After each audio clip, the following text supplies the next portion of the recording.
लड़ाई की कहानी, रूस और यूक्रेन लड़ाई का एक नजरिया। फरवरी 2022 में रूस ने यूक्रेन पर पूरी तरह से हमला बोल दिया, जिससे एक बहुत बड़ी लड़ाई शुरू हो गई।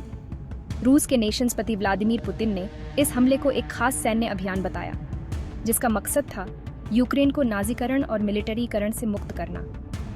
यूक्रेन और उसके पश्चिमी दोस्तों ने इस कदम की कड़ी निंदा की, इसे अंतर्नेशंसीय कानून का उल्लंघन बताया।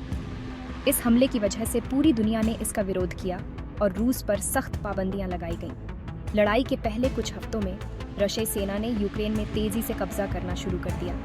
राजधानी कीव और दूसरे बड़े शहरों पर कब्जा करने की कोशिश की। हालांकि यूक्रेनी सेना के कड़े प्रतिरोध और पश्चिमी देशों से मिली सैन्य मदद के कारण रूस अपनी शुरुआती बढ़त को कायम नहीं रख सका।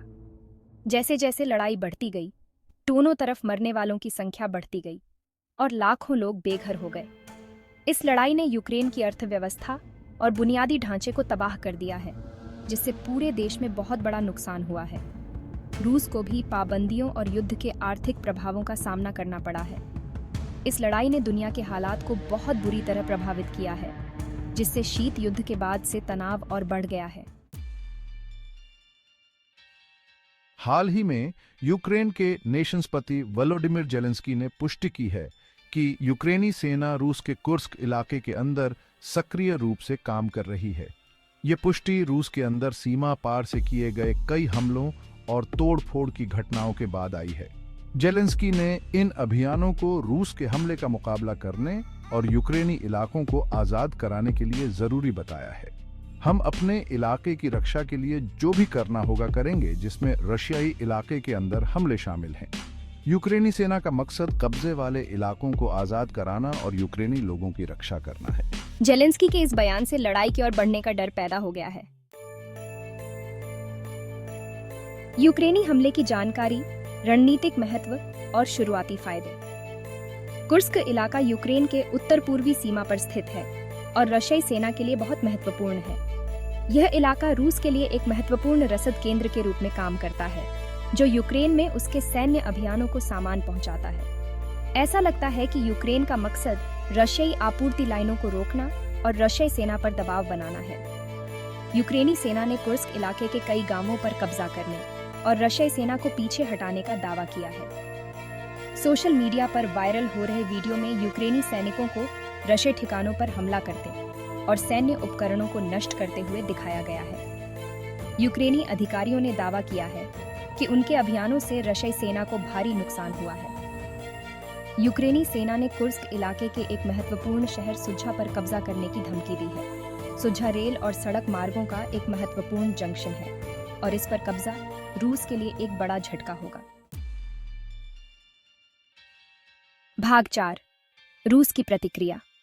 लोगों को हटाना, जवाबी कार्रवाई और आतंकवाद विरोधी शासन।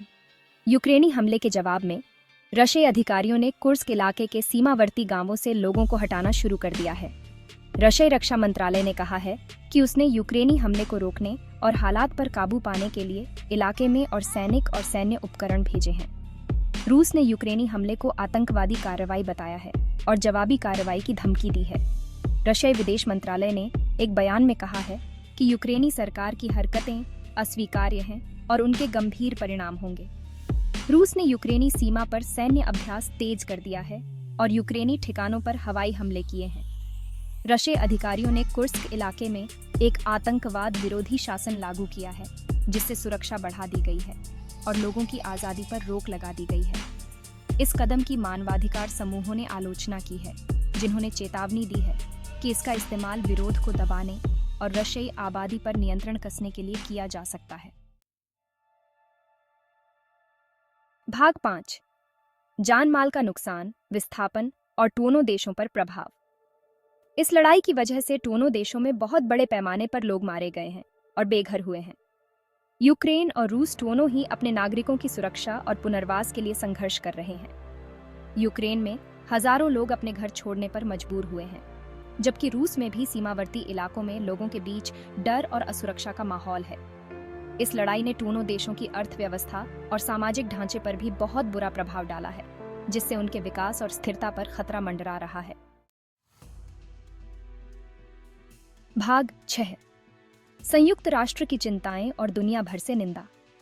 संयुक्त राष्ट्र और दूसरे अंतर्नेशंसीय संगठनों ने इस लड़ाई को लेकर अपनी गंभीर चिंताएं व्यक्त की हैं।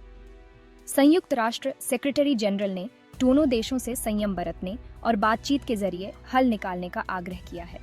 वहीं कई देशों ने रूस के हमले की निंदा की है और इसे अंतर्नेशंसीय कानून का उल्लंघन बताया है। दुनिया भर के देशों ने इस लड़ाई को जल्द से जल्द खत्म करने और शांति स्थापित करने के लिए मिलकर काम करने पर जोर दिया है। भाग 7। अनिश्चित भविष्य और लड़ाई के बढ़ने का खतरा। इस लड़ाई का भविष्य अनिश्चित है और इसके बढ़ने का खतरा लगातार बना हुआ है। दोनों देशों के बीच तनाव और बढ़ सकता है, जिससे और लोग मारे जा सकते हैं और नुकसान हो सकता है। ऐसे में दुनिया भर के देशों की भूमिका महत्वपूर्ण हो जाती है ताकि इस लड़ाई को रोका जा सके और स्थायी शांति स्थापित की जा सके। लड़ाई के बढ़ने से क्षेत्र और दुनिया की स्थिरता पर भी बहुत बुरा प्रभाव पड़ सकता है, जिससे अंतर्नेशंसीय शांति और सुरक्षा को खतरा हो सकता है।